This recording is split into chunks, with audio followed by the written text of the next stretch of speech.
Today's episode is sponsored by Workwear and PPE Supplies. They cater for all your company's branded workwear, uniform and PPE needs. From head to toe protection, they've got you covered.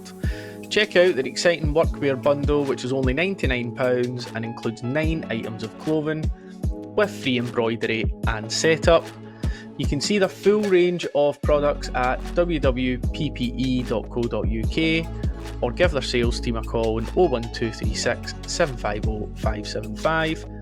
Regardless of the size of your organisation, they've got you covered. Hi everyone, welcome to another episode of the Risking It All podcast. We're delighted to be joined by our guest this week, who's Steven Pettigrew. Welcome, Steven. Thanks for coming. So, Steven is a business investor and turnaround specialist who is heavily involved in the business Monopoli Capital as well. So we had a chat a couple of weeks ago, Steven, which was great. I just had to kind of cut myself off and stop asking you a million questions about business investing. So we've saved all the other questions for the day. Hopefully it's a long podcast then. Hopefully I've not cut it too short. Strap in. Yeah. So we're good to go. Before we get into that world, which me and Brian are pretty fascinated with, to be honest. Before we get into it, we always just like to go back to the foundations of your story and talk us through sort of growing up, childhood and all the rest of it. So, over to you. Talk us through how you got to where you are now. I was always involved in business. So my mum and dad had a business pretty much my whole life. So I think that was started in '99. So, and I've been 5 or 6 by that point. So I've always grew up with business. In the family, people associate that with success straight away. Obviously, wasn't like that. You know, my mum and dad struggled for a long time to get to that level, to be successful. But childhood was good. You know, I know a lot of people who are successful maybe don't have the best childhoods and stuff, but I can't complain about that. Brilliant. Where were you based? So I'm originally from Shotts. For them that doesn't know, is kind of really neighbour. Do you know, I'm smiling. I'm familiar with Shotts because and they might actually listen. No. That's not the really bad people as well. Shotts. They might actually be listening, but I've worked with folk, to be honest, that have lived in Shotts, and I'm smiling because it always had its own weather system. I remember you would get phone calls for them saying I'm snowed in today, and you'd be like, what? I'm looking at the window and there's not even a single bit of snow. What you on about, you lying bastard? All right, mate. And brothers and sisters? Wee sister, she's in the police now, actually. Right, okay. Boo. But she wasn't interested at all in the business, to be fair, which was probably a good thing. You know, she wanted to kind of do her own thing. Right. In school, how were you in school? Were you a toe rag, or did you behave yourself? I was to be honest, I was especially during high school, I was quite shy and stuff. Almost embarrassed. So I was just in the local school. Quite a weird looking back. I was probably embarrassed because mum and dad were successful at that point in time, and people viewed you in a certain way. Aye. You've got money and all that sort of stuff. You know? Silver spoon. Right. And what was your mum and dad's business then? What did they do? So it was a transport business. Right. So at its peak, it was doing about £35 million a year. God, so sizable. Aye. Huge. Wasn't always like that, as I said. You know, obviously towards the end, that's when it started to really accelerate. But I'd always been involved in the business, even during school holidays. I'd be working my school holidays, Easter holidays, whilst my pals were playing football and all that sort of stuff. So at the time I was absolutely fucking raging about that, because I wanted to go and playing football and all the stuff you do as kids. But I was in the warehouse with my overalls on, right. grafting the back of trailers and warehouses. So I don't regret that now, because obviously it's helped me shape me a wee bit. And what just going on to the transport business, so what was it they actually done? And the reason I'm asking is I'm kind of probing because our other co-host owns a coach company. I nearly said that. Right, okay. I nearly said that. The word's bus. We're not allowed to say bus. We're not allowed to call it bus. But I'm sure coach is more exclusive. That's pretty much it. But he would probably be quite interested in that. So what was it they done? Was it particular types of transport, or was it helping particular types of transport companies? Quite varied. So it was mostly waste collection and waste disposal. Right. So we had, I think, 150 fleet. You know, so vans, trucks, trailers, Class 2 vehicles, etc. We didn't have coaches right enough. Aye. That might have been the next thing on the go. But it was all over the country. So we had 7 depots at the end. We'd actually acquired a business, which I'm sure we'll go into later on. But it was all over the country. We had 400 staff, I think it was. God, wow. And I was, the time I was early to mid 20s, I was the operations director of the business, and I was managing all these managers and staff and depots and sales teams and office teams and all this sort of stuff, which was wild. It was that's a baptism of fire, big time. It's a lot of responsibilities in your mid-20s. Like, I can only imagine us two at that point, eh? I mean, to be fair, I started managing people when I was 22, but I don't mind saying for the first 10 years probably of managing people, maybe more than that, I was clueless. I learned through making an arse of it and people going, you kind of dropped the ball there, and me going, I know it was a bit embarrassing, and then, you know, hopefully not making that mistake again. It was just school of hard knocks, to be honest. Same. Like, they used to fire you on these training courses, and you'd you're leaving a Friday and go, all right, I've loved that, I can't wait to put it on place on Monday, and put none of it in place on Monday, and just continue to make the same mistakes over and over again. You come at these things all pumped and think, I'm going to be the best leader ever, but in reality then 10 years your drivers don't turn up on Monday morning because I've phoned in sick because it's been all firm game on the Sunday. You know, it's seen that so many times, and that's the thing with business.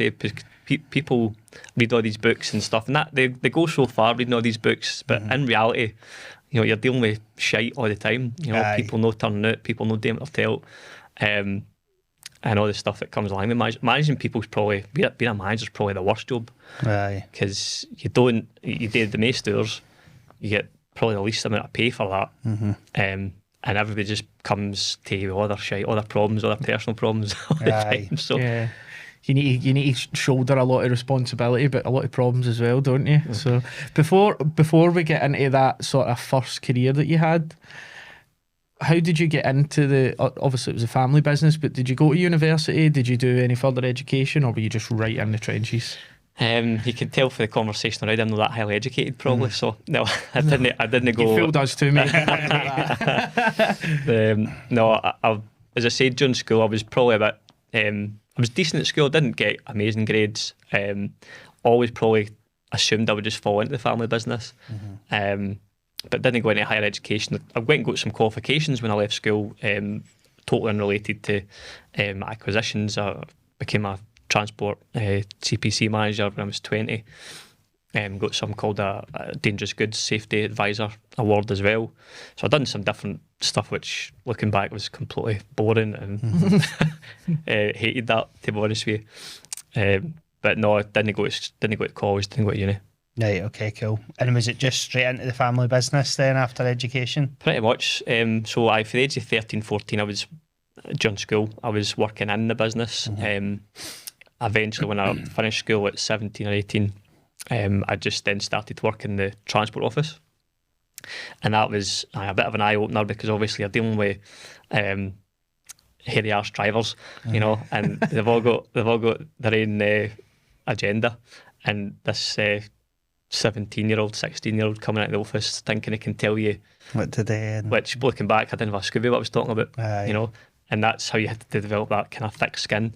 So I was trying to tell drivers, you know, your tachograph here, you've made all these mistakes on your tachograph, you're not taking the right brakes, you're making all these infringements, blah, blah, blah. And they're like, who the fuck is this wee guy? You know? So I had to learn quickly. See, I'm always quite interested, just again, you know, one of our co-hosts went through this himself, and that whole, the dynamics of people entering a family business. I think there's you know, for what I've learned anyway, there's an inaccurate viewpoint that it's just easy. You take over this business for day one, you get it handed to you.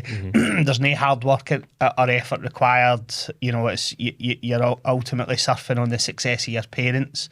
When in actuality, for what I can gather, I don't want to put words in your mouth, I'd be interested to hear your viewpoint, but it feels like you're almost pushed harder, and you need to really prove yourself over a number of years. because you're just circumventing those preconceived ideas that everybody has in you. But what was your experience like? Did you experience some of that, or was it a bit more plain sailing for you? That's bang on. You're right. I think a lot of people perceive it as being easy, but in actual fact, for me anyway, it was harder because you've got to prove yourself. You've got to do mirrors than anybody else. You've got to. I was answering phone calls for years and years at 2, 3 in the morning for breakdowns. You know, somebody would have a blowout or something wrong with the truck or whatever, and I'd be the one getting phone calls at 2 in the morning on a Saturday. I remember very often. I would go on a Saturday night to the Mega Bar in Motherwell, if you know that place. Probably bumped into each other at some point. And I'd be getting phone calls at 2 in the morning for like one of the night shift drivers. I've broke down, I'm half cut, try to talk them through how to fix the problem. So it's funny, but I definitely had to work harder. Didn't get anything handed to you, which I'm glad for. You know, I think a lot of people. There's this old saying, isn't there, when somebody starts a business and they make money and they pass it to the next generation, it generally just gets wasted. But no, I think I had a kind of decent head on my shoulders even when I was younger, to be fair, which kind of helped. I think I do maybe understand that to a certain extent, because if I put myself in the shoes of your parents as well, there's probably in their head they're thinking, right, everybody in this place has got to be thinking that we're going to give him an easy time because he's our son. I'm going to prove that that's not going to be the case by almost piling as much onto him as I possibly can, so that everybody around about him recognises that I'm not just giving him an easy road at it because he's our son almost.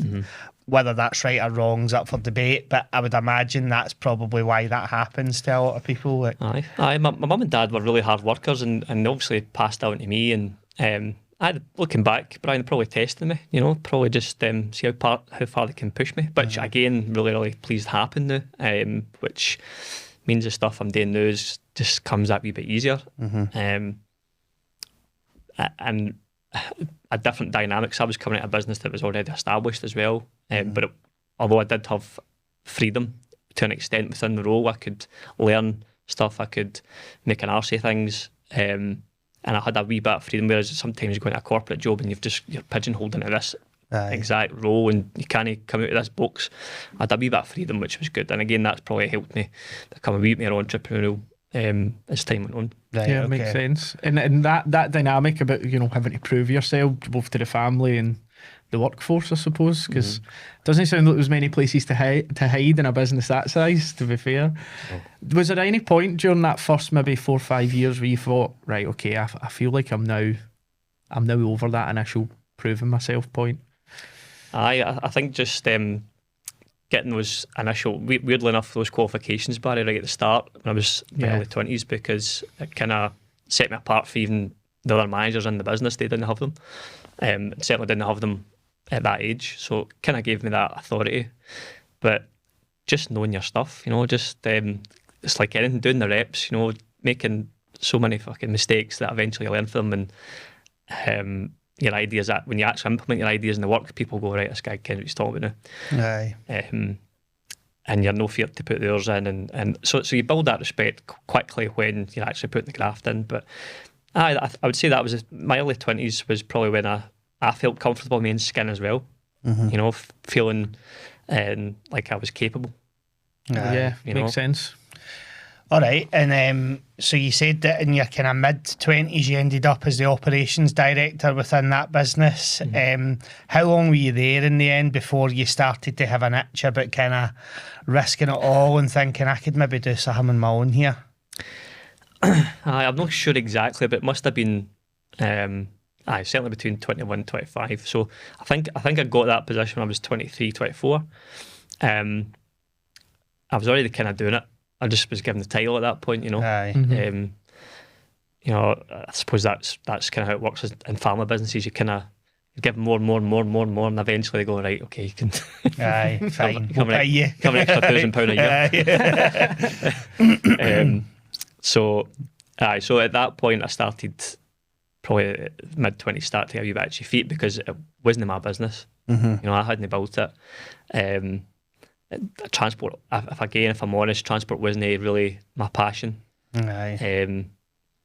you know, it's a lot of hard work, transport. The margins are shit. I don't know what it's like in the coach business or the bus business. And, well, Andy sleeps in a bed of cash, so they must be pretty good. Aye. But the margins are really, really bad. Big turnover of staff. Massive problem with workforce in terms of they brought in like the CPC kind of regulations, and a lot of the older generation just disappeared for that industry. New drivers come in, they can't get a job because you don't have the experience. How do you get experience? You need to go and drive the truck. They crash the truck. It's like a constant merry-go-round. So, just on that point, actually, because obviously people have accidents in cars, right? See if you were someone who was a driver and you did crash a truck and it was your fault. Is that you kind of black marked in the industry, or only somebody knows about it, really? Aye. I mean, it's a small industry, but no, quite often we were quite well connected, so we would know about things. But no, generally speaking, you would. I guess so, because it's no your insurance; it's the company's insurance that it would go through. So even if you crash 10, as long as the last person doesn't tell the next person about it, then you're. Our insurance premiums were absolutely wild. Oh yeah, I could imagine that.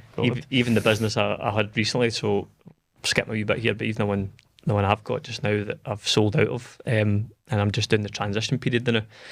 The insurance premiums for that are just going up and up every year. It's crazy, but so it's hard having a transport business. You know, people quite often, especially in the days like 10 years ago, were I think that was the height of the old firm. So like when I was younger anyway, Rangers and Celtic were always battling. At every old firm game you'd have 5, 6, 7 of them no turn it the Monday. It was a Monday club. You know, it was really, really prevalent. It was nuts. We've had a few people talk about the Monday Club. And we've had a lot of trades guys on, and it seems to be pretty prevalent to this day, even in their business. Like to the point where I think a lot of them just have it as like an accepted, almost like you just plan against it. We're not going to change it. We just need to accept that that's part of the model. Like it's utterly ridiculous, to be honest, isn't it? Like, I'm a bit worried that this gave you a bit of confidence to start building the Monday Club. Monday, Tuesday, Wednesday Club. All right, mate. So, you were starting to get a sense, I guess, that your future didn't lie there. Was that a bit contentious, a conversation with your parents when you had to sit down and go, listen, I appreciate the opportunity, but see you later?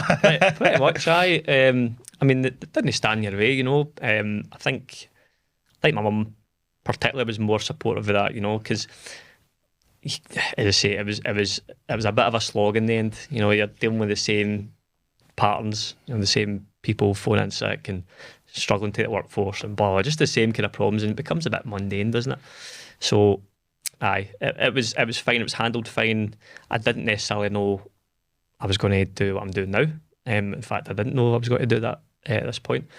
One of the things, I think it was back in 2014 or 15, the family business, we had bought another transport business. Right, okay. And that was a learning curve because it was a fucking basket case. Right. Like proper basket case. It was distressed. The reason we went for it was distressed, obviously, so it was a financially, you know, not putting a lot of money into it, but it gave us access to another 80 staff, 3 depots down south. I think it was Nottingham, somewhere in Essex, Rainham, and Newcastle, I think. So you're buying assets almost rather than like liquid opportunity in the short term anyway. And see that word distressed, right? Because probably every business will say, we're distressed at some point. Right? my mental health is distressed every day. Personally and professionally.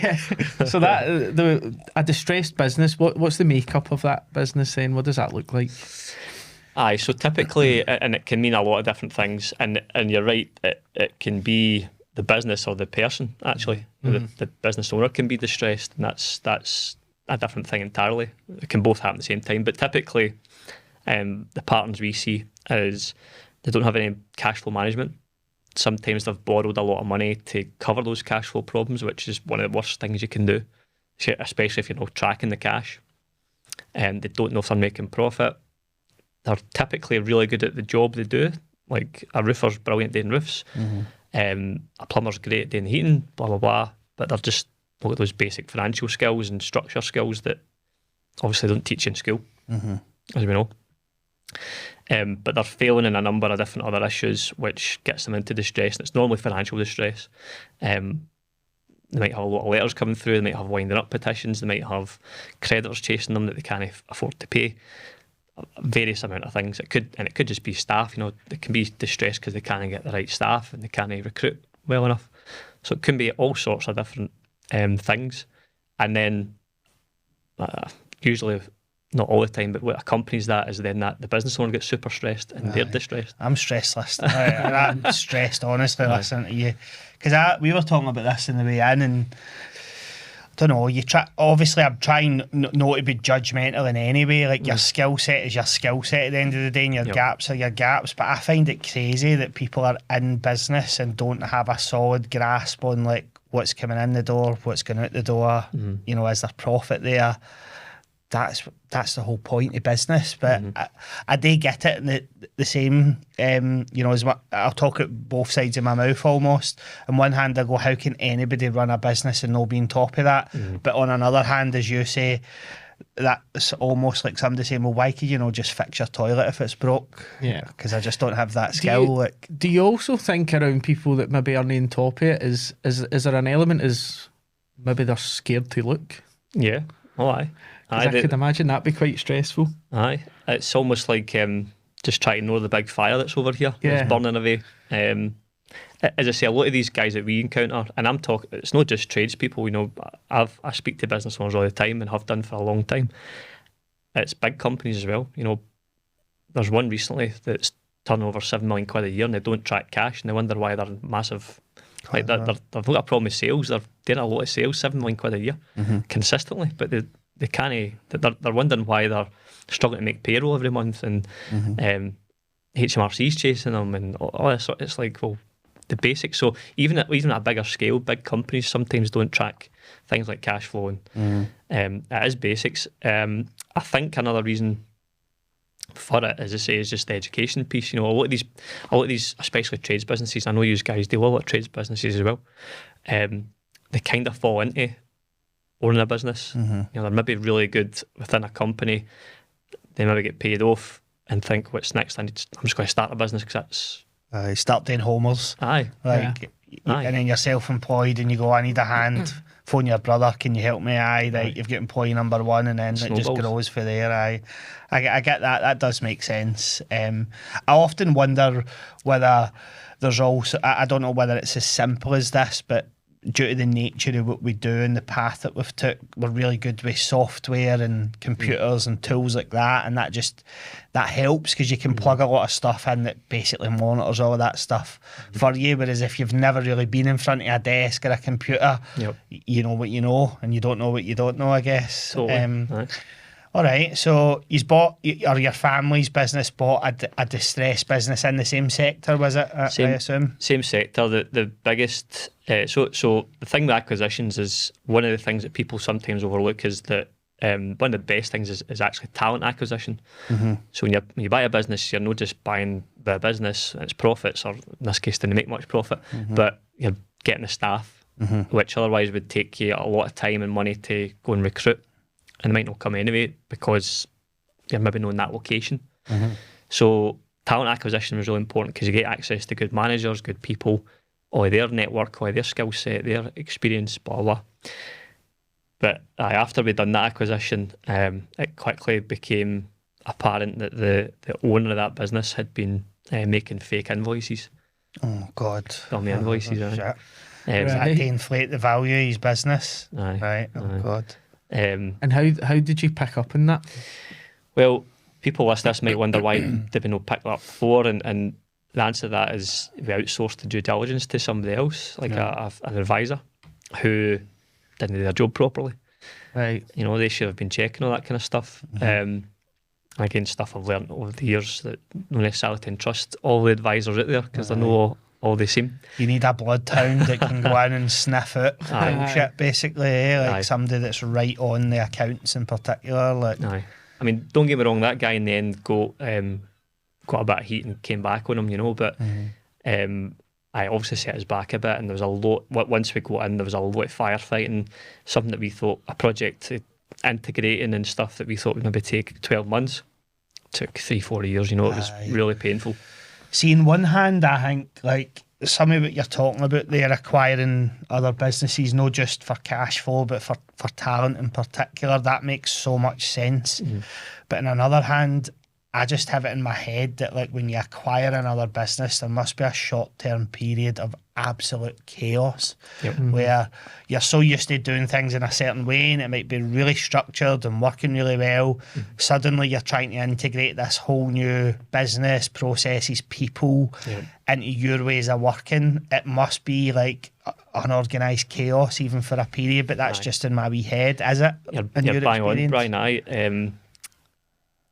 Everybody that I know in the acquisition space, and me included for a while, thinks they're the best boss, they're going to make the best changes, everybody's going to love them. It doesn't work like that. Every acquisition, so the one I'd done a few years ago now, again, thought everyone was going to be great and I could turn this around and all the rest of it. And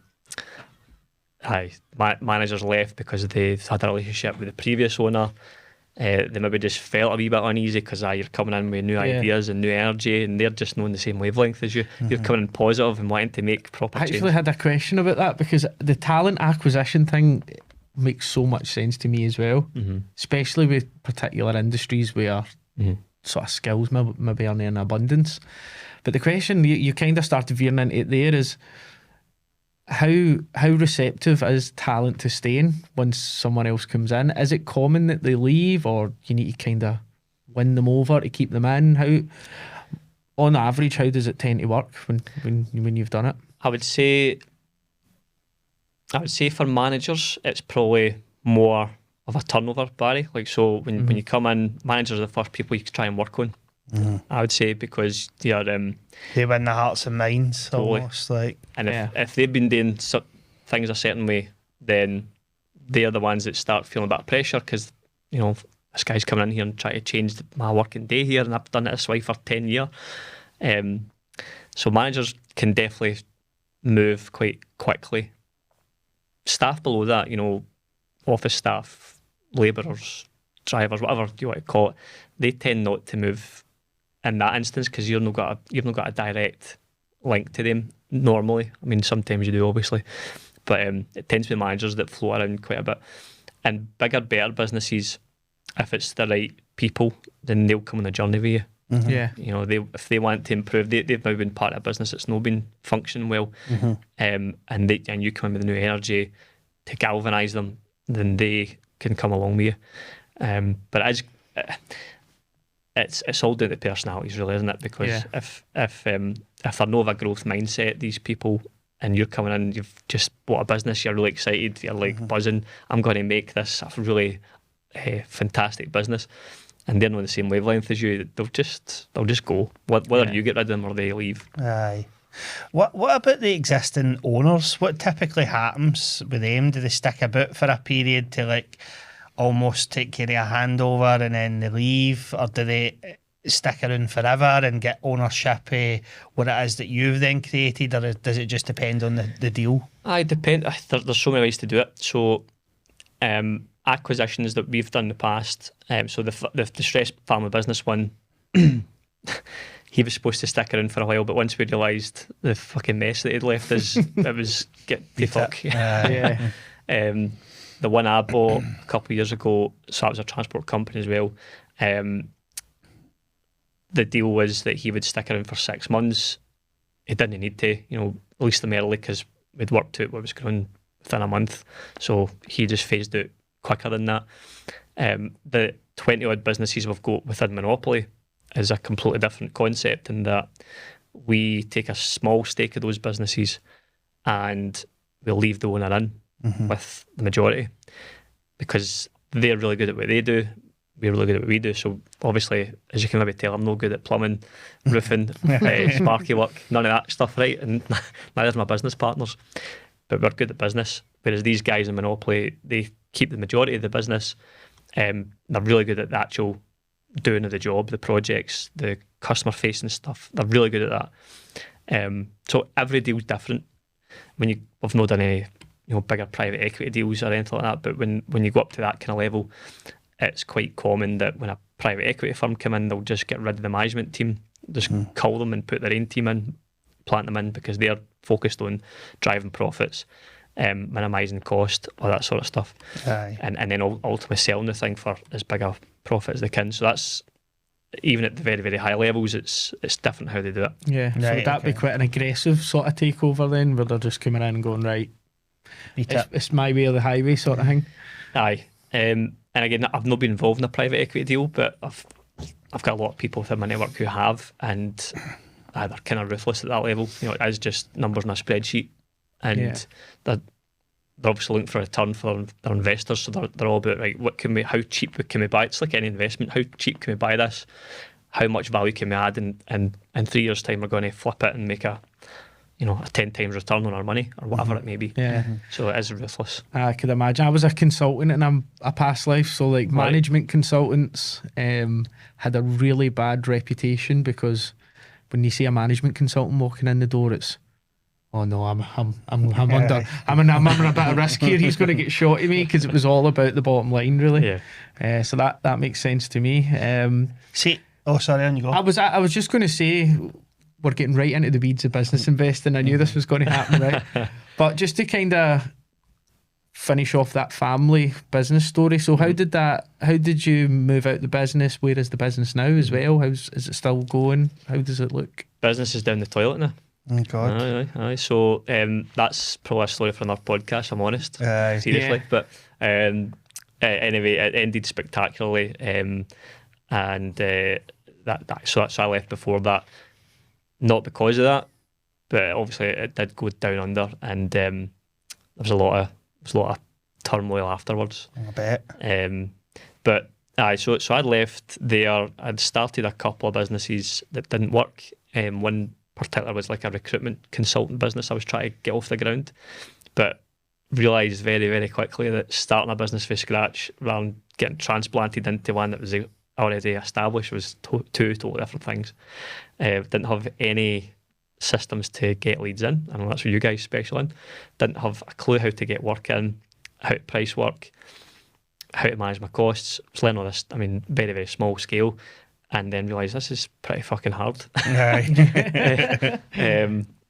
I eventually made a decent success of one, but so left the family business, started a couple, didn't quite work, and eventually then got into another transport business, which I started, and that started to get a bit of traction.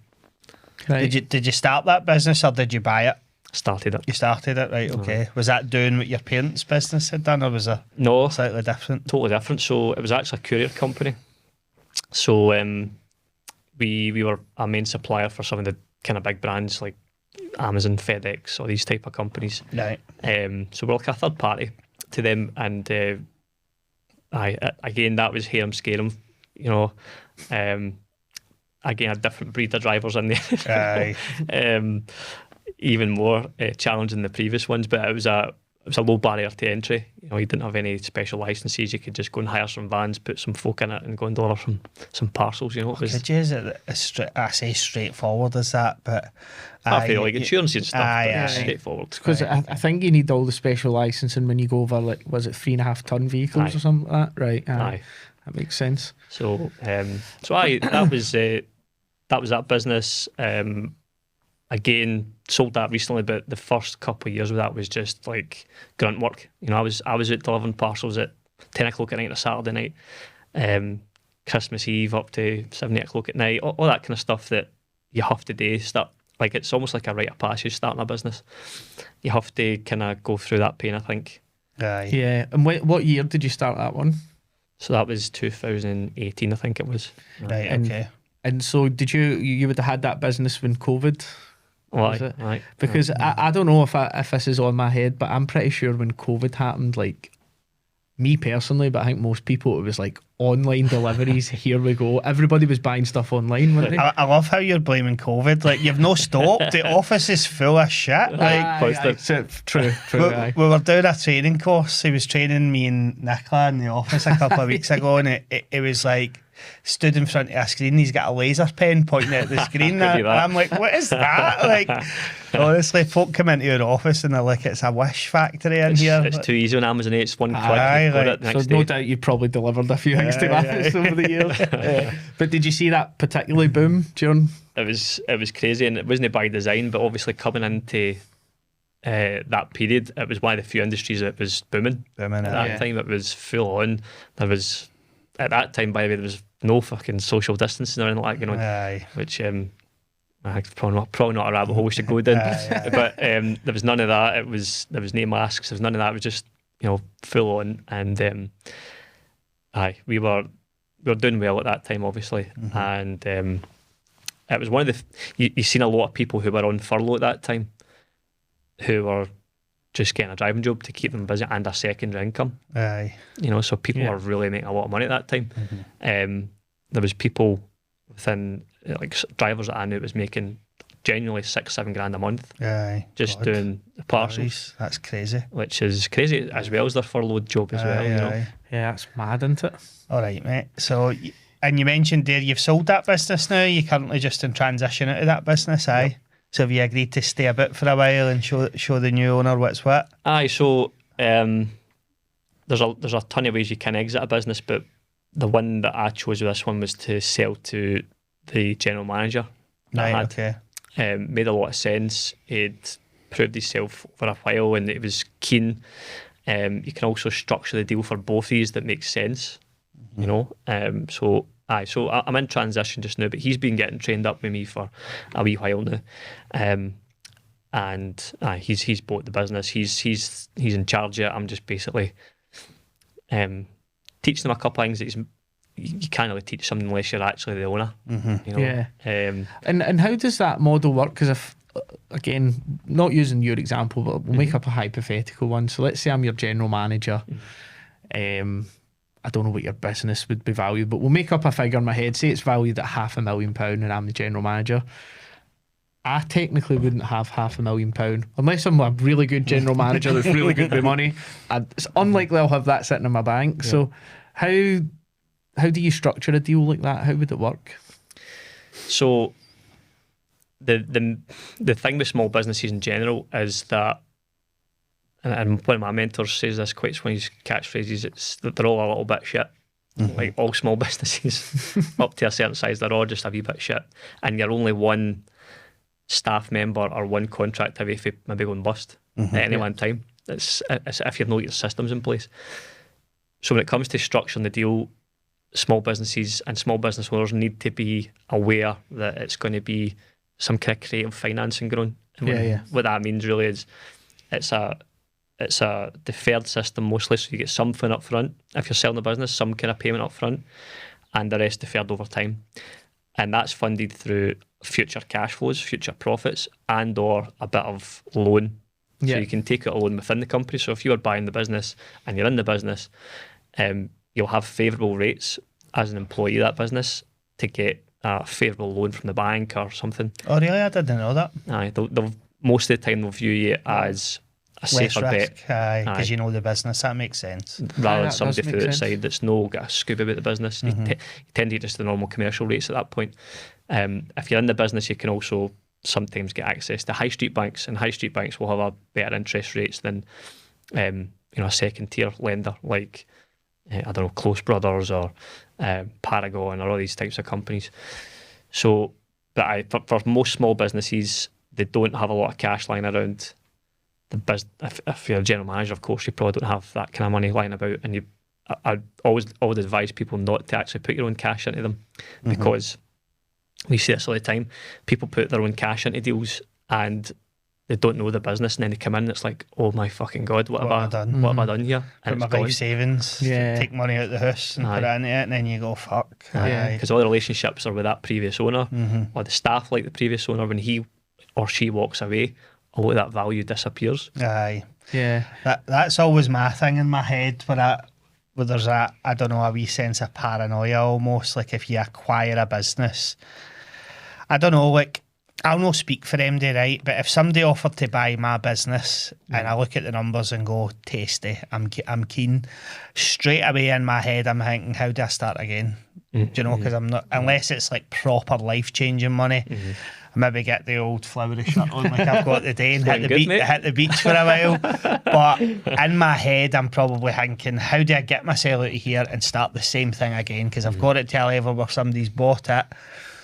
So selfishly, that makes sense in your head. But if you're acquiring that business and you need that person, and let's say I've got a really close relationship with the staff that have helped me get to that position, I'm probably also thinking, right, how do I pinch them here? How do I get them out and into my new venture? So again, how do you circumvent that? Is it through like tight contracts, or is it just a bit of a handshake and hope that people play ball? There's a contract's probably only as good as the two people signing it. So it can be the best contract in the world, but if somebody's an arsehole to the other side, they're going to be an arsehole. Yeah. But so there's compete and non-compete clauses you'd put in there to make sure that, and that is very, very common. Most deals you would have a non-compete of some kind. It's to stop the other person starting up a similar company and taking the staff. But it does happen. It still does happen. And quite a lot, there's people who are just waiting for that time frame to expire and then they're back in. Like they'll wait the 5 years when that's done, and then they'll jump back in with this exact same company, but this time they've got a bit of cash behind them, so they can really accelerate the whole thing. I could see how that could happen, to be fair. I think it's interesting that there's so many different ways to buy a business, and I'll be honest, I know very little about all those different mechanisms, but we've had someone on talking to us before about going employee owned as another option, which is kind of similar to what you were saying. But in layman's terms, what are the different mechanisms to buy a business? So I think Harvard have got something like 120 odd ways of structuring a deal. That's crazy, right. But better ask the guys for extra time. Let's strap in then.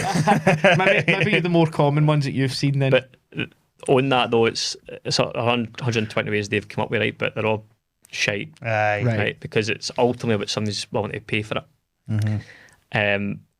And I mentioned this in one of the webinars I've done recently. It's as a buyer's market, for small businesses particularly, there's no queue of people lining up to buy your business.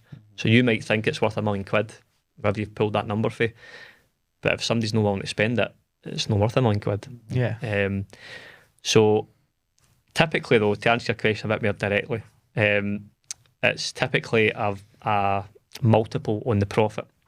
Right. So operating profit or EBITDA is typically the two main metrics that people would use and apply a multiple. And that multiple is like, it's guesswork. Fingernail stuff. Yeah. Again, from the buyer's perspective. So they might value the staff you've got, they might not. They might value the locations you've got.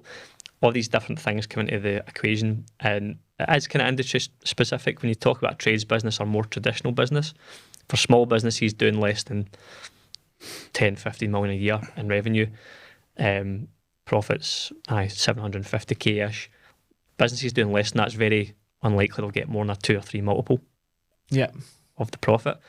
When you get into more niche businesses, that's when the multiples can go a lot higher. Obviously when you increase the profits, obviously that becomes really valuable.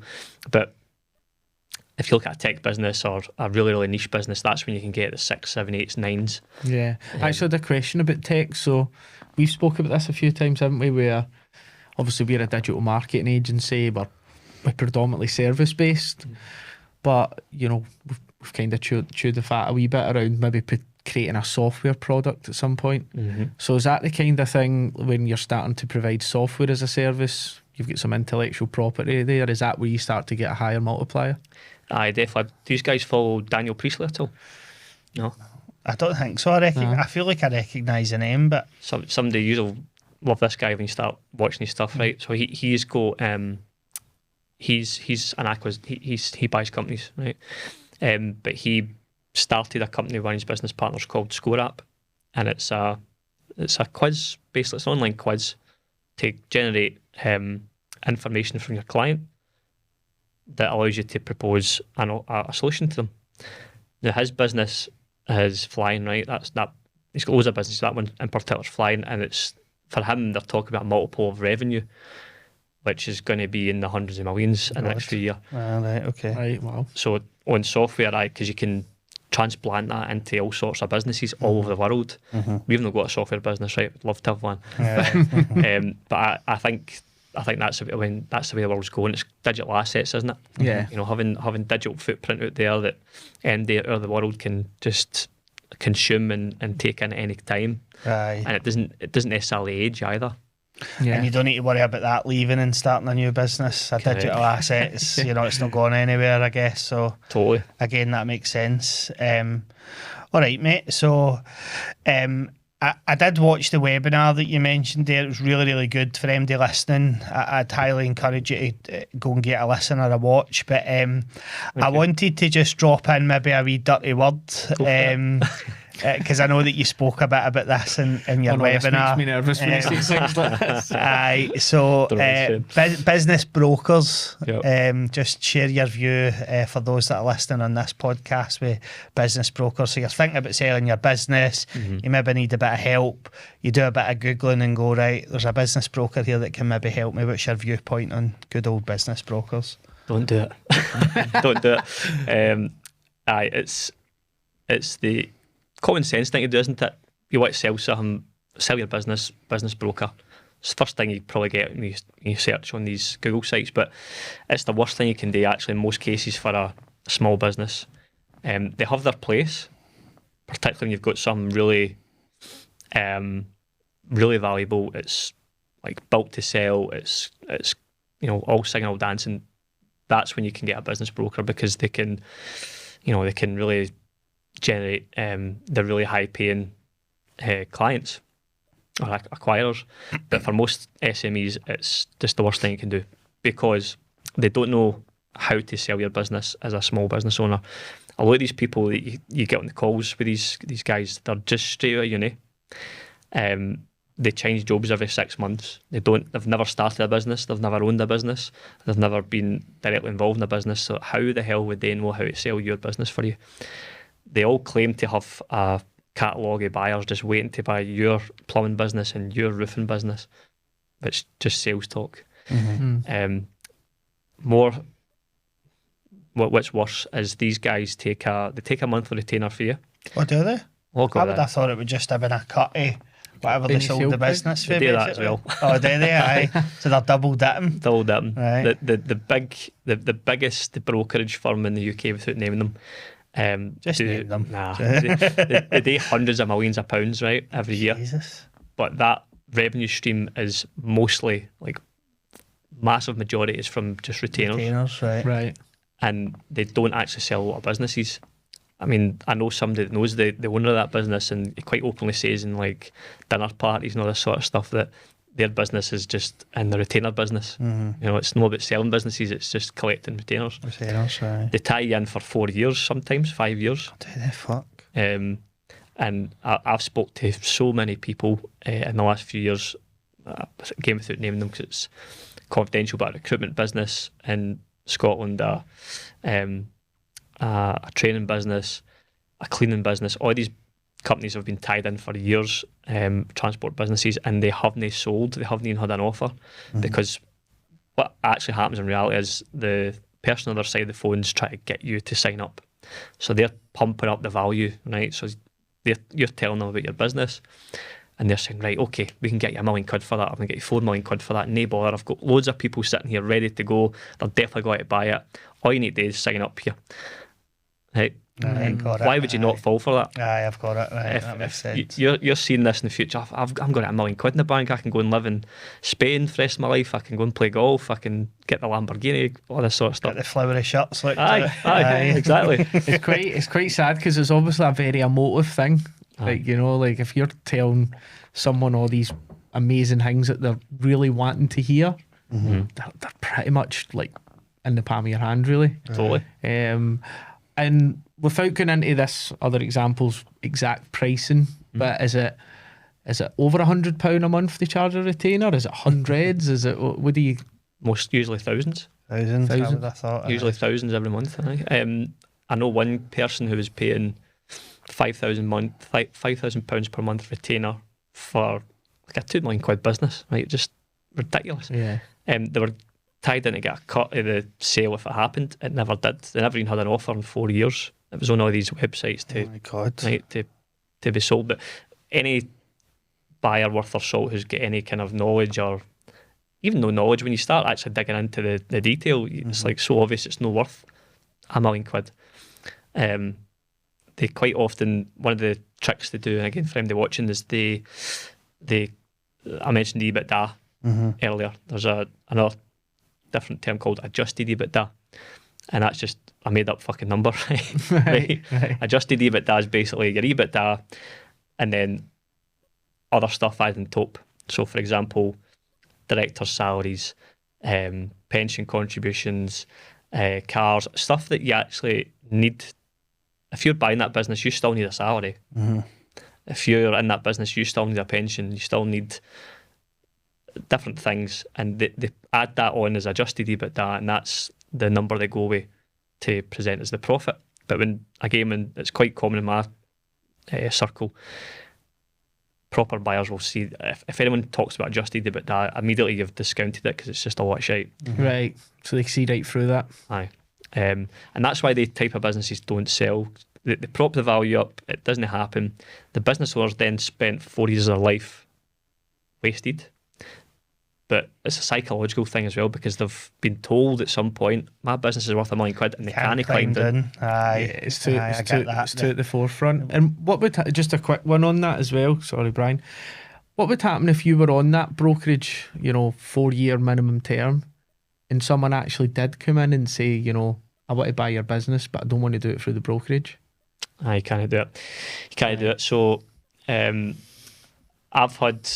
So one of the sourcing techniques we use or have used in the past is maybe sending letters out to potential acquisition targets, and they'll phone you up and you'll have a blather for 20 minutes, half an hour, and then at some point they'll tell you, by the way, I'm a broker. It's like, right, I'm 99% sure that they can't do in here, because you're tied in my contract. You would need to cut them in back into the deal. And brokers and advisors, and again, I'm not want to say all advisors because there is some good ones out there, right? But a lot of them just slow the deal down and actually stop it happening, because it's another person, another opinion. If you've got a buyer and a seller and both of them want to do a deal, that's the way it should be. For somebody in the middle to be telling them, oh no, you should be getting more than that, or you should be asking for this, it just completely muddies the water. Aye, that makes sense.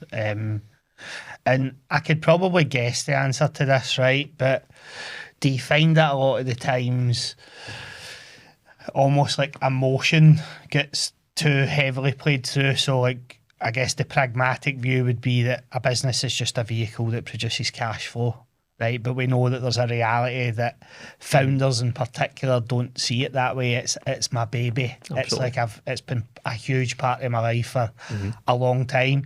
Does that get in the way of either valuations or just actual acquisitions? So i.e., the pragmatic view is looking at the numbers in the spreadsheets and going, right, this is what it's worth, but the business owner's like, but it's my baby, I can't sell it for that. Like, So that's their identity. As one deal that fell out of bed with me a few years ago was a pretty famous transport company in Scotland. I don't know if I talked this. I don't think I talked this in the webinar. So I agreed the deal with the two guys. There's two directors. It's been around for 120 years, this business. One director or one owner had came into the business 20 years ago. The other guy had his name all over the trucks. right. And we agreed the deal. I managed to convince the bank to give me 2.4 million to fund the acquisition, the first part of it, which wasn't an easy process either. I bet. Just on my own as well. So they believed in everything I was doing. They were going to fund the 2.4 million. We got the bank out to the site, showed them around, with the owners, blah, blah. And then 2 weeks before we were due to sign the papers, the other guy who had his name on the trucks had cold feet, and it was almost like the penny dropped. Like, what the fuck am I going to do now? This is who I am. This is what I do every day. This is my life, and it is a very emotive thing. A lot of people, when they think about selling their business, they've not actually thought about what they're going to do after it. And my business partner Richard, he sold multiple businesses. He effectively retired when he was in his early 40s, and then about 12 months later was bored at his face and was like, I need to fucking get back in here. So a lot of people like the idea of selling it, but they don't necessarily. It's almost an identity shift, and you become somebody else, and do something else. And that's quite difficult for people. Right. Okay. I do get that. Again, you know, I'm no being critical of folk. I do understand that. That would be tough, especially if you've did it forever. Your name's on the stuff almost that you're selling. Like, all right. Well, listen, we've started segueing into Monopoli Capital. Anyway, I say we've started. We've been in the weeds of this pretty much since you walked in the door. But Monopoli Capital, really interesting. So talk us through, how did that come to be? How did you meet your business partners? Like, just tell us a bit about the history of that business. So Richard and Jamie, met them through a kind of investment network we're part of.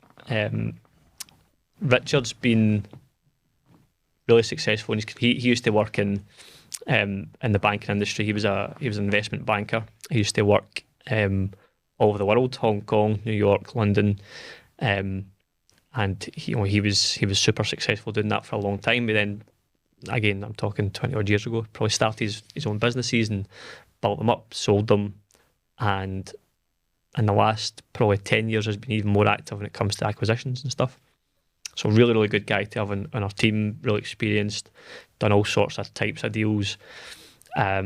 Jamie's similarly, last few years he's been buying a lot of businesses. He built and sold a group of hair salons and a few other bits and bobs, taxi companies and stuff.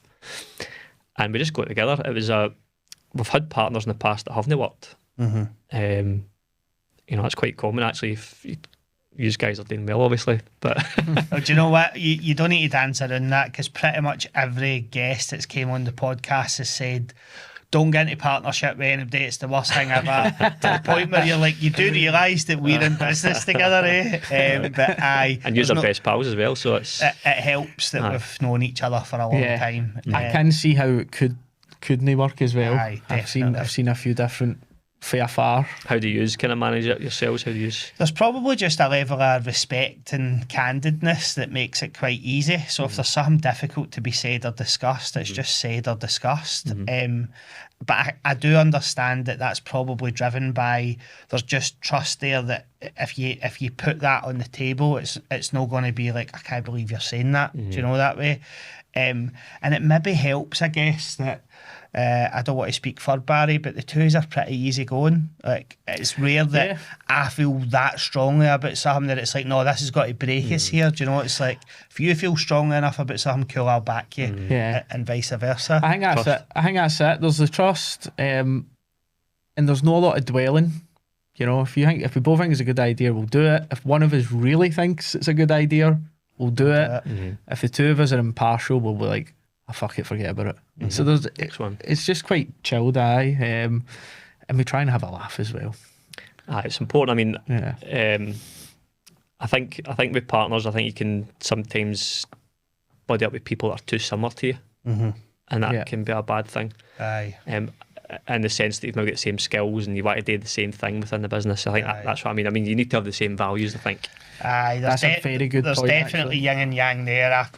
I struggle in his world, and he could probably last longer in my world than I could in his.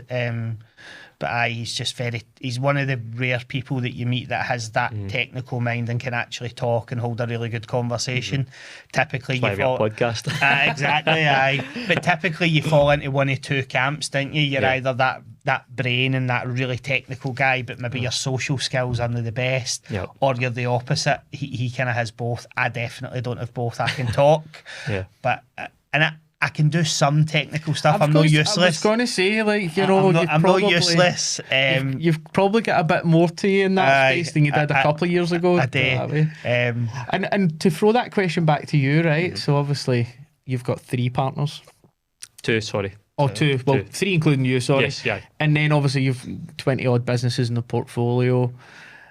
What's the kind of makeup of partnerships that do work for your perspective out of all the ones you've seen? Aye, we've made some mistakes as well. You know, that's I'm sure that's what you like to hear about. The next question after this was what's the ones that don't work? So we'll start with the good stuff first. Aye, so we've got to be aligned on what the initial goal is, I think. So when we partner up with somebody, it might be that they're in different situations, some of these guys. So sometimes it's literally they're a week away from getting shut down for different reasons. And the goal was maybe just to get through that, restructure, stabilise the company and take it from there. That's maybe the first initial goal. So it's getting aligned on that. It might be that they want to sell the business in 2 years' time for X amount of money, or 3 years' time.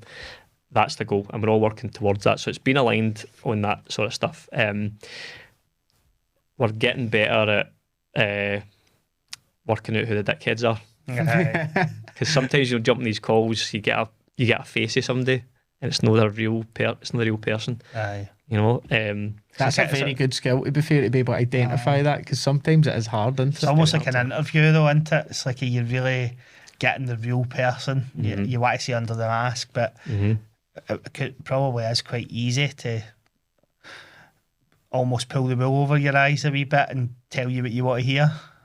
Aye, definitely, and that's a skill. Like Jamie's pretty good at this, I've got to say. Jamie's got a really good gut feeling with people. And sometimes maybe I'll be fine, and he was probably right. So aye. The good ones, it's just been aligned on values, understanding a wee bit more about them outside of their business. You know, what they like, what do they do, how do they treat their staff, are they a victim? You know, that's one of the things that I've been picking up a lot more. People that are the victim and everyone's happening to me, everyone's shite, you know, it's their fault, it's not my fault, I've been doing right. They're the kind of people that you like to steer clear. Always see that in spades, to be honest. Is that common, like even more so when you're maybe working with a distressed business? Is that when, you know, every excuse under the sun starts appearing? Aye, distressed ones we're no completely moving away from them by any means. We're a lot more selective now with the ones. But on that point, right, even in the last 12 months, we've jumped on so many calls with people that are in this distressed position.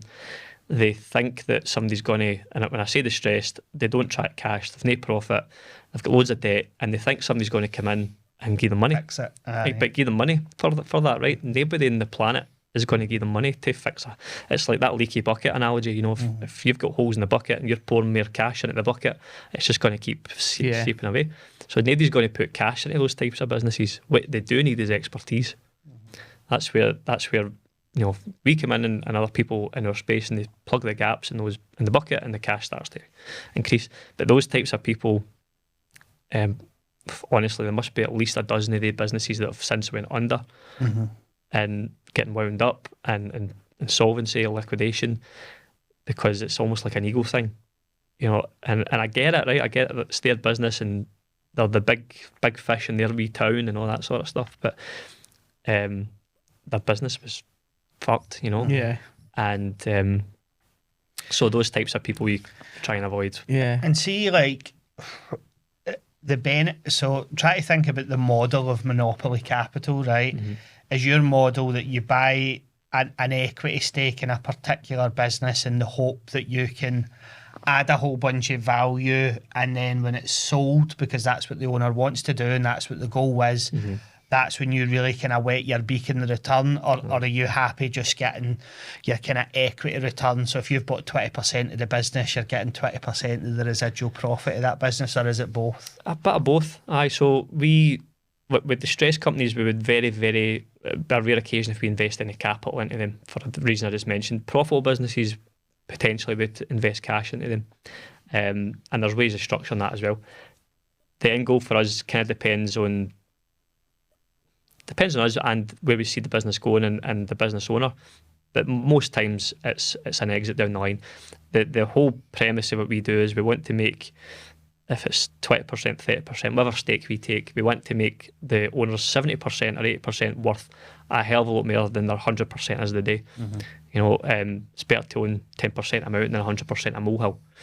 That type of thing. So the end game is to exit, and that can happen fairly quickly. And there's multiple ways we can exit these businesses. You with the owner or without the owner. So either we all exit together at some stage, and that can be as little as 6 months or 12 months. It can be accelerated. I said in the webinar I shouldn't really do it any longer than 3 years, because a lot can happen as we've seen the last few years. Yeah. But we can either exit together, or once we've fixed the problems and added value, the owner can buy us out and get their business back in entirety, or we can buy them out. There's loads of ways we can kind of cut and slice it. A lot of the times, what we're seeing now is that we're fixing the problems. It's then we're along steady. They've got all the systems, all the processes that they need, and it's maybe a conversation with these guys now that maybe they want their whole business back. Maybe they've got all the tools now, and they just want to kind of, and that's we're open to so many different ways of doing it. Ultimately, it's about exits. Yeah, that's where the kind of capital events come from. That's where you can invest that money into different things.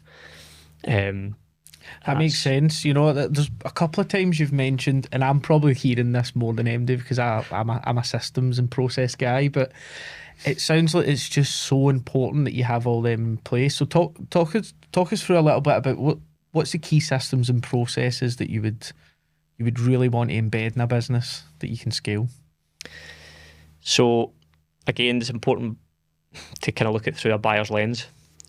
If you're going to sell the business, or even just have a good business, you need to have you need to be always looking through a buyer's lens. What would somebody pay for this? What are they finding valuable? What's the metrics they're going to look for? So typically for us, the first thing that we do when we go into any business, distressed, profitable, whatever, is we assess the financial foundations of the business. So as I say, 9 times out of 10, I've spoke to probably thousands of business owners now over the last 4 or 5 years at least. Most of them don't track cash, so it's putting a cash flow management system in place, and that's not something like QuickBooks or Xero. It's an actual forward-facing projection. A lot of these Xeros and QuickBooks, it's reflective, isn't it? Yeah, reflective, and it's based on what you're reconciling. If you're not reconciling properly, so it's a forward-facing projection we have. That's the first thing. Then we look at the pricing and we look at the sales forecast. So all 3 of those things are working in tandem, and they're all talking to each other. We look at a lead tracker. We've got 2 versions of that. We've got a CRM system, which is the kind of best way, which you guys have got experience in, and we've got a manual spreadsheet to track it. So tracking the leads, tracking the cash, tracking the finances, cutting away any expenses we don't need. It's amazing how many people have subscriptions in the business that they just don't. I'm guilty as well, you're talking to the biggest offender of that. Don't start me. He's banned for software. He's got a software ban. Yeah, he's a software addict. Self-confessed, to be fair. Aye. That's just based in, isn't it? Aye, I think for me it's one of these ones because I'm always in the mindset, and I was talking to you about this earlier, where we can always just do a wee bit better. Yeah. There's always a wee 1% here, 1% there, and I think that's how I've ended up buying so many different softwares over the years. I mean, to be fair, we run our business through that. It's like our clients pay us for our expertise, but a lot of the times they're also paying for our understanding of how to effectively use a tool as well, rather than just a tool. So Aye. Yeah, but I do need to call some of them, to be fair. There's a few sitting there that need to go. We're all guilty of it. Aye. Even like, business aside, MD that's listening will be able to empathise with this. Like, how often do you sit down and go through your own bank account with a fine tooth comb? No, very often. You might do it maybe a couple of times a year.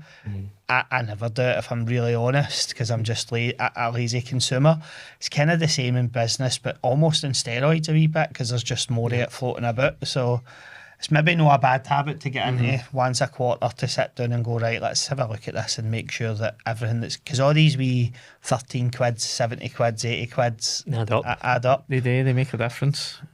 So that was financial, cash flow, leads, management team. I'm guessing that's important for a buyer. So like if you're buying a business but the owners are doing everything, I'm guessing that's just a no-go. That's one of the main things, Brian. So in terms of a buyer, if they can look at that business and see that you are the business and you're doing all the sales, you're doing all the forecasting, you're actually out doing the labouring and on the projects. If you've not got a management team about you, the buyer is just buying themselves a job. And why would they do that? When nobody's, again, there's people out there who will.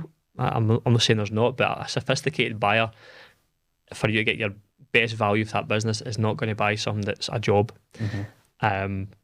They value their time a lot more than that. You know, if they were running businesses, why would they go and just buy a job? It just doesn't make sense. So a second tier management team is really important. Having those KPI dashboards where, again, a buyer can easily see how the business is performing, having all your documents, contracts, employee contracts, everything in a data room, which is just a fancy term for a files, Dropbox, whatever. Have it all in one place. You want, again, if you're selling something, you want to make it easy for the buyer. A sophisticated buyer is going to have loads of choice.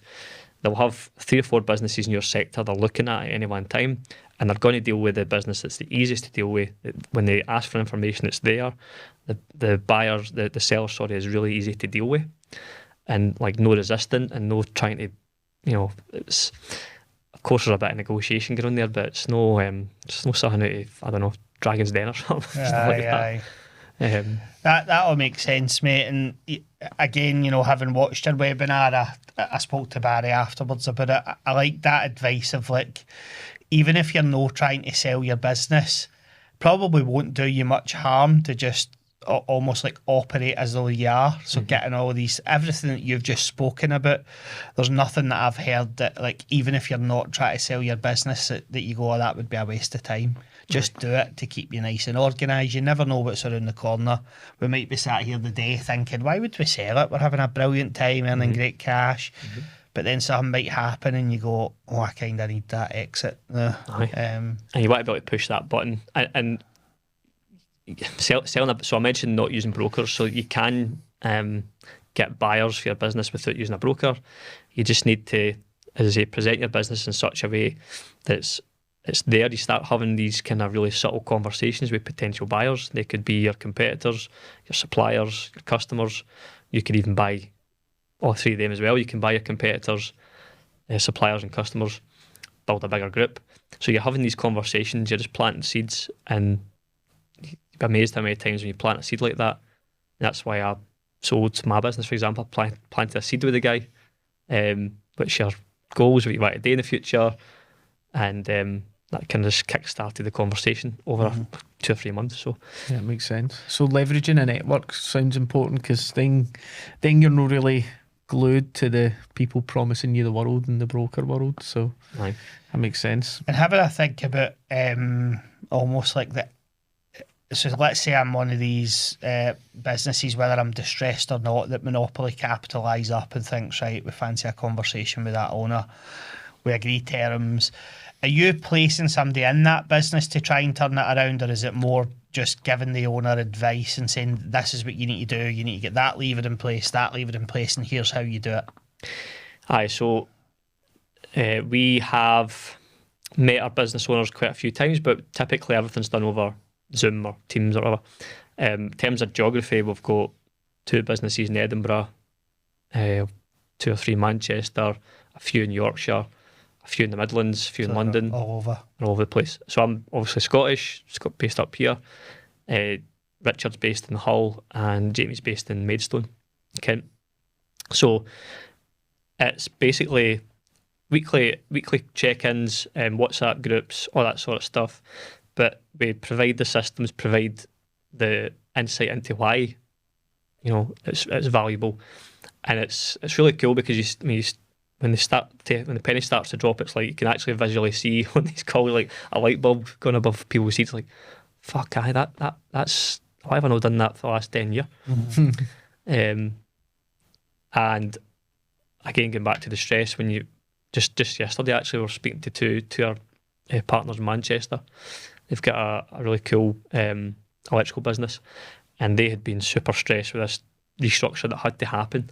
And as soon as we got it done, a week later, they're like totally different people. Like, you can see the stress lifted off their face. They're actually, their personal lives are a bit better. The guy couldn't thank us enough yesterday on the call we had. So it's these types of things, although it might sound cheesy, but it's actually, it's rewarding, isn't it? Yeah, definitely. Like, I guess that might not be the reason why you're in it, but even if you know if that's an output of it, then you're going to take it. It's like kind of like your line of business as well, innit? You know, when you see them and it starts to kick in for them and they're a bit like, this is brilliant, like this is what we've needed. Because you're getting them the leads they've been looking for. You get a wee buzz with them. Do you know what I mean? There's nothing, definitely. like we share that excitement with them almost. That's you know, depending on the person, that might not be why you do it, but you're not going to go, oh, this is great. You know, and you guys have got clients all over the place as well, haven't you? Same idea. Yeah, pretty much, mate. We were actually pretty sparse in clients in Scotland until the turn of the year. Most of them were down south, but all over the UK now. There seems to be a wee hot spot in the southeast of England for renewables businesses, so we've got loads very down saturated. there. Good. But all over now, and we make it work through same channels as you, really. WhatsApp, you get a couple of calls a month just to see how things are going. And you've got the dashboards in as well, so you can, and the CRMs, you can easily see what's going on, can't you? Yeah, we were talking about this the other day. We were like, how did we do things before we had the CRM system? Honestly, I don't know. It was can't phone even calls, remember. really. I think it was just phoning and saying, how are things? It's just so much easier now that we can see how they're doing. It's that old adage, though. Like, even, it was the same when I worked in contact centres for years. It's only ever as good as what they're putting into it. So sometimes you look at it and go, is that because they've not updated it, or are things not moving? And then you're still on the phone then. So... But I'd rather have it than no, definitely. So do you have that you implement across your portfolio so that you can also keep an eye on what's happening across all of the different businesses you support? Aye, so it's all systemised. It's the same type of methodologies, the same type of systems we use across all the businesses. That's for lead generation, for cash flow metrics, financial metrics. It's all the same. And I mean, it means that when they get together, some of these owners, when we have meetups, we had a meetup in Leicester not long ago, we got them all together and just had a day, you know, sharing ideas and stuff, that they're all speaking the same language. Yeah. You know, they're no, and it's almost like we were saying this the other day, the group we've got now, it's almost like our own mini BNI group. Aye. You know, they're all sharing referrals and stuff, and networks. Yeah, that's good. Actually, that is clever, aye. And what system do you use out of interest? So we use two. We use Monday for just our actual project work and keeping all our documents and stuff in there. That's for the day-to-day stuff. For our actual lead generation and marketing, it's high level. Yeah. Exact same makeup as us. Yeah, Is it? Aye, we do the exact same, to be fair. We use Monday internally, and we use Go High Level for all our clients. Good. So Go High Level's pretty good, isn't it? Don't start talking software. No, look, I'm not even going to ask you any more questions. I'm just happy we're doing the same thing. That's enough for me. Well, listen, I could genuinely talk to you all day about this, but we always do like to have at least a small dedicated conversation for 5 minutes or so on what does the future hold. So you and your business partners, sounds like you have done a great job at getting things off the ground. You've got 20 plus in the portfolio now. So what's the ambition for Monopoli Capital over the next couple of years? It's to help as many business owners as we can, and obviously that benefits us, right? But of course it does. But we want to get more profitable companies. We've got quite a few already. I'd say the split's maybe 50-50. We took on a lot of the stress there, now becoming profitable, and we've got 50% that's already profitable. One in Edinburgh, for example, is doing really, really well. But we want to attract more of those types of clients, help them achieve the big exits that they probably can't achieve on their own. Don't have the skill sets, the knowledge, the networks to actually, find the right buyers for them. So those are the types of people we're looking for, and it's achieving those exits. So we will now start to exit some of these businesses we've accrued in the last couple of years. But yeah, we're getting, from the webinar and the scorecards and the new website and stuff we're building, we're getting quite a lot of traffic now. We're getting good traffic anyway, but it seems to have kind of turbocharged. But again, it's for us, it's the most important thing is the actual owner we're dealing with. Yeah. They've got to be the right fit. And we do turn away a lot of opportunities, as I mentioned, usually because we can tell they're narcissistic. But we want to do more deals, bigger deals, and we will do that. And we're on track to do all of that. We've got a lot of stuff in the pipeline right now. And we speak at a few events as well. Myself and Jamie are probably going to speak in Miami later this year. Brilliant. And do you want to borrow my shirt? I need that. So we're talking about partnering up with some people in America. We're talking to some people just now. So it'll go bigger and better. We're investing a lot of money into different resources now that will be releasing soon. So brilliant. And in regards to your acquisition strategy, is there any particular industries that you're going to be focusing on over the next period of time, or is it more the attitude of the owner that you're looking at? Because we are open to take 100% of business, but it needs to be the right one. We are, because of how many we've got and the plans we've got, we prefer to take a minority stake. So when it comes to that, we don't need to be the expert in their field. They are. Yeah. If it's a marketing guy, if it's a tech guy, they're the expert in what they do. We're the experts in running businesses and selling businesses. So and helping them acquire other businesses. Sometimes that's another trick to, if you're doing 300 grand profit and you want to sell for £1 million, I'll do a different example. If you're doing 100 grand profit and you want to sell for £1 million, quickest way to do it to get that profit is go and buy something that's got 200 grand worth of profit, 3 times multiple, sell it. Right. And that can be an overnight thing. You can literally double the size of your business overnight by doing an acquisition. So it's the owner's really important. That's the most important thing, but we're quite happy to go away any industry. The industries we've got in the roof, for example, as I've mentioned, some of them, marketing, IT, plumbing, heating, electrical businesses, roofing businesses, cleaning businesses, property maintenance businesses, domiciliary care, transport, all sorts of mixed bag. Variety. That must make for an interesting week, month, year as well, though. Just because you know what it's like. You do it in for too long, you get a bit like, God, it's the same old, same old. So that must be exciting. But the business in Edinburgh that I mentioned, great business owner. He's doing a lot of work for the Edinburgh Fringe Festival. Right now. He's doing these like pop-up hotels. Okay. And he's a cleaning business. There's a property maintenance, but so that's a cool wee project. But the profit margin on that, because it's such a short time frame, is insane. And it's like this is proper exciting, See, Edinburgh Fringe, it's brilliant. I've never been. I'm going Saturday. I've never been. We need to go through there next month. Aye, definitely. See, I think a lot of like entrepreneurs suffer for shiny toy syndrome. We definitely do. Where you try and remain disciplined and focused on the one thing, but you sniff at a wee opportunity and go. So I think that's why Monopoli Capital must be exciting, because it's almost like you're adding immense value, but you're getting that itch scratched because you're doing plumbing, heating, marketing, all the different things that you've mentioned. And the guys, the thing that we can't really quantify is these business owners got themselves in a problem because, or they can't achieve something because they don't have accountability. And having business partners who've been where they want to be or have done what they want to do, it's having that accountability. As business owners, like, you guys will go to each other, but most people don't have anybody they can talk to. They can't talk to their best mate normally because they're not an entrepreneur. They can't talk to their wife because why would you tell your wife you've got the fucking debt collector coming to see them, or like sorts of things. So it's cool to have accountability, and all these guys have got each other. They've got another 20 business owners they can talk to as well about things. So it's pretty cool. All right, nice one, mate. Well, listen, thanks so much for coming today. I've thoroughly enjoyed talking to you. Just finally, before we wrap up, and you touched on some of it there, but I guess some of the people that are listening might well be business owners themselves.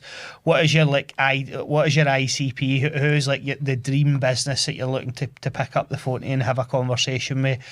What's the makeup of that business financially? Just give your business a bit of a plug almost. So businesses we tend to work with do anything between $1 million and 10 million in revenue. Profitable is a lot more fun.